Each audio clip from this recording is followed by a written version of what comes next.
Assalamualaikum warahmatullahi wabarakatuh. Selamat datang di channel YouTube Prodi TMB PPI Curup. Perkenalkan, saya Tarun Arif Pratama dari Course D3 Teknik Mekanikal Bandara Angkatan 11 Bravo.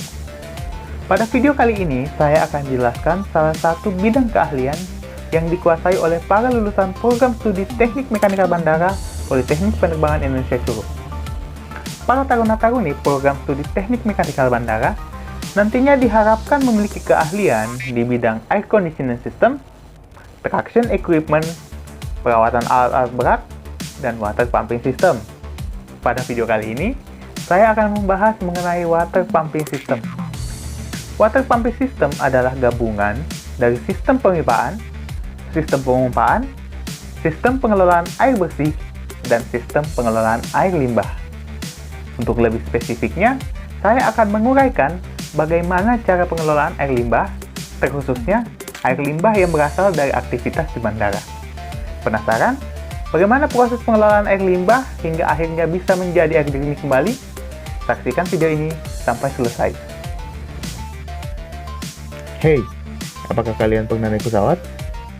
Jika pernah, berarti kalian pernah menggunakan toilet pesawat, bukan? Atau kalian tipe orang yang sering menahan buang air di pesawat karena lebih memilih buang air di bandara saat mendarat nanti. Apapun itu, setiap dari kita pasti membutuhkan toilet dalam kehidupan sehari-hari. Namun, jika di pesawat, berarti kita berada di ketinggian, bukan? Lalu, kemana kotoran yang kita buang mengalir? Apa mungkin kotoran kita disaring menjadi debu dan dibuang ke udara? Tentu tidak. Pesawat memiliki tangki penampungan untuk menyimpan kotoran dan akan diambil setelah pesawat mendarat. Lalu, bagaimana dengan kotoran dari toilet-toilet yang ada di bandara? Pasti membutuhkan septic tank yang sangat besar, bukan? Hal ini tidak sepenuhnya salah, namun ada solusi lain untuk semua masalah ini. Sebelum lanjut membahas mengenai pengolahan air limbah, kalian harus tahu, air limbah terbagi atas 3 jenis, yaitu grey water, black water, dan urine. Sudah sedikit paham? Mari lanjut ke inti pembahasan.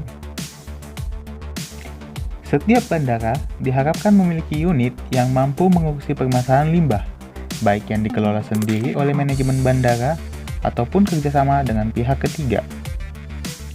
Limbah-limbah di bandara bersumber dari lavatory pesawat, apron, gedung terminal, perkantoran, hotel bandara, maupun tenan-tenan yang berada di area bandara.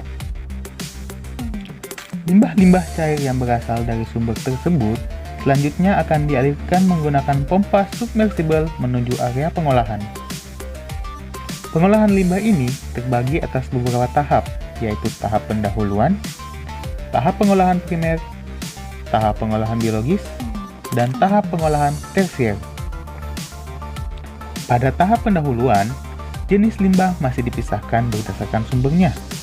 Limbah yang berasal dari lavatory pesawat akan dibawa menuju stasiun penjernihan untuk dilakukan proses penghancuran benda padat menggunakan mesin penghancur atau blade. Sementara itu, limbah yang bersumber dari lounge, kantin, restoran, dan jasa food and catering lainnya akan melalui grease trap. Hal ini bertujuan untuk memisahkan air limbah dengan gumpalan lemak serta minyak.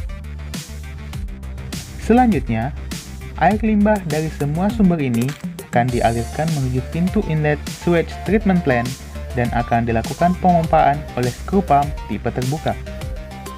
Setelah melewati screw pump, limbah cair ini akan masuk ke proses screening.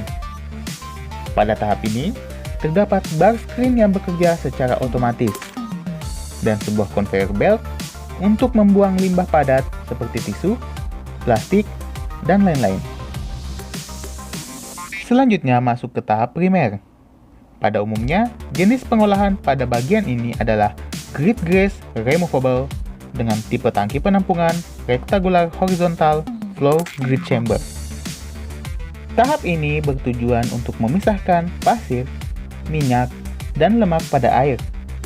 Pada bagian ini, terdapat 2 kompartemen dan 1 bak penampungan pasir dan lemak. Kompartemen pertama berfungsi untuk menyisihkan minyak dan lemak dengan bantuan air blower sehingga minyak dan lemak mengapung ke permukaan air, lalu disisihkan secara manual dengan skop. Kompartemen kedua memiliki ukuran yang lebih kecil dengan pembatas plat. Pembatas plat ini berfungsi untuk menampung air limbah yang telah mengalami proses pengendapan pasir dan penyisihan lemak. Untuk selanjutnya, disalurkan ke unit pengolahan biologis. Sementara itu, pasir dan kerikil yang mengendap di dasar tangki dipompa dengan vakum kompresor dan disalurkan ke bak penampungan pasir untuk dibuang dengan sistem open dumping atau kembali disirkulasi dengan tujuan untuk proses pengenceran dan diolah kembali ke tahap pendahuluan. Langkah selanjutnya, air limbah akan memasuki pengolahan tahap kedua atau tahap biologis. Air limbah masuk ke dalam aeration tank untuk menghilangkan bau dari air yang berasal dari proses oksidasi yang tidak sempurna, serta mengurangi kadar biological oxygen demand dan chemical oxygen demand secara aerob. Pada aeration tank, terdapat sebuah mesin aerator dengan tipe aspirator surface aerator yang berfungsi menghasilkan udara pada proses mixing. Setelah itu, proses akan dilanjutkan di unit clarifier tank atau bak sedimentasi. Tangki ini pada umumnya memiliki tipe circular tank. Bak sedimentasi digunakan untuk mengendapkan padatan terlarut di dasar tangki. Lumpur atau endapan yang berada di dasar tangki dipompa menuju area pengolahan lumpur atau stabilization turbine. Pada area stabilization turbine, lumpur akan mengalami pengolahan tambahan dengan prinsip kerja recirculation loop. Bentuk tangki atau kolam dari proses ini mirip dengan kolam aerasi, dengan proses mixingnya sama-sama menggunakan aspirator surface aerator. Proses kali ini bertujuan untuk mengurangi dampak akumulasi pembentukan lumpur yang dapat terjadi akibat proses anaerob berupa fermentasi. Selain itu, proses ini juga berfungsi untuk mengurangi patogen, menghilangkan bau tidak sedap, dan menghambat pembusukan pada lumpur. Selanjutnya menuju ke tahap tersier.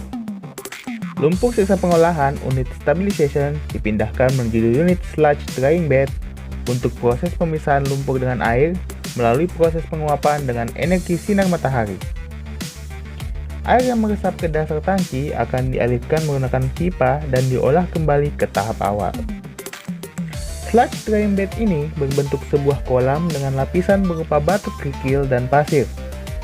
Lumpur yang ada di atas lapisan kerikil nantinya akan kering dan dibersihkan secara manual. Sementara itu, air jernih hasil pengolahan dibawa menuju bak effluent tank untuk nantinya dikembalikan ke alam dan menjadi air layak pakai. Untuk mendapat kinerja yang baik, seluruh komponen pada unit ini memiliki standar operasional prosedur yang harus dipatuhi para operator yang bekerja saat itu. Sebelum dioperasikan, alat-alat ini akan menjalani serangkaian pengecekan, seperti pemeriksaan dari kebocoran, penggantian pelumas jika diperlukan, dan pembersihan rutin. Seperti halnya pada area bar screen, sampah-sampah seperti plastik dan kotoran yang mengambang akan diambil secara manual paling tidak 1 kali dalam sehari. Begitupun dengan unit clarifier tank dan aeration tank. Penyedotan lumpur pada aeration tank dan clarifier tank akan dilakukan secara berkala 6 bulan sekali ataupun dalam kondisi tertentu akan dilakukan lebih awal dari jadwal. Selanjutnya, selama peralatan dioperasikan, operator harus rutin memeriksa peralatan tersebut.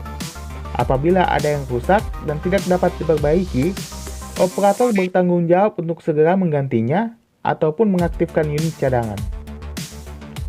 Selain itu, operator harus secara intensif memantau debit air di dalam setiap tangki. Hal ini bertujuan agar tidak terjadi kejadian-kejadian seperti overcapacity ataupun malfungsi peralatan.